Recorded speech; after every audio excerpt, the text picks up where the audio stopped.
All right, I've got the 4052 now buttoned into the system. So I've displaced the Quad 306 that you see over here that went with this in the FM4. And I've put the 4052 in, which is a much more powerful amplifier than the 306. And of course this one's been upgraded with a Dada Electronics kit.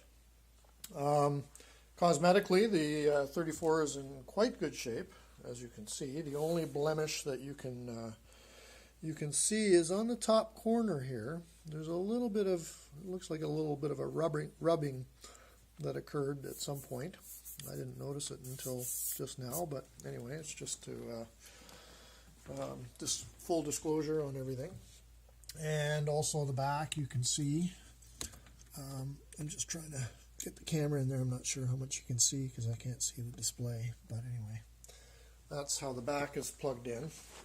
So by default on the quad preamps, the first in the loop, which in this case is the radio input, is the one that turns on when you power it up. That is unchangeable.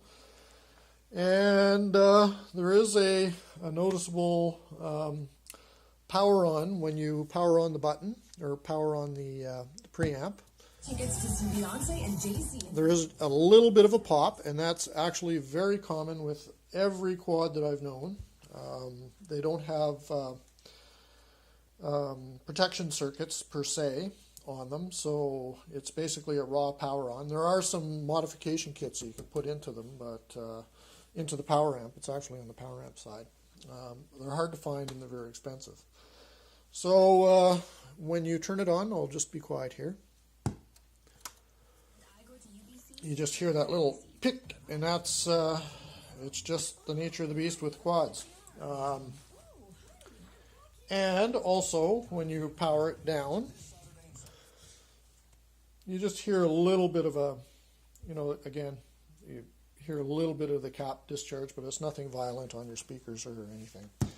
So, as I said, it defaults to the tuner as your primary input. And then we'll flip over to the CD. So I've got a high-res FLAC player over here that will play.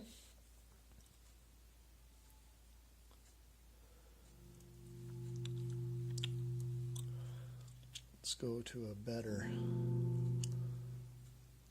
song here.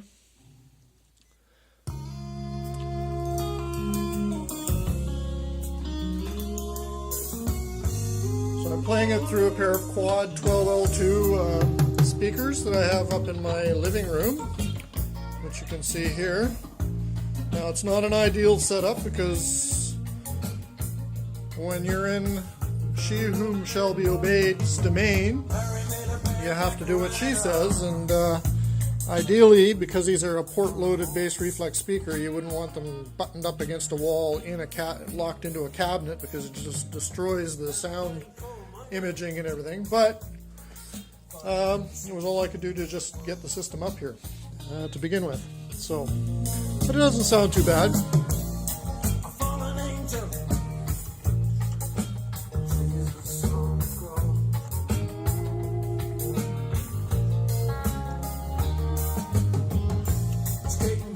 Actually images beautifully right here where I'm standing.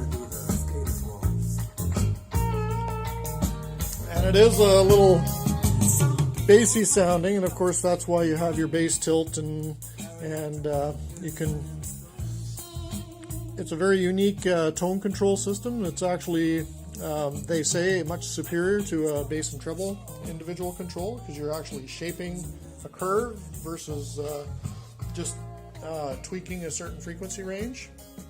So there you have it. Quad system in all her glory. And let me know either way. Talk to you later.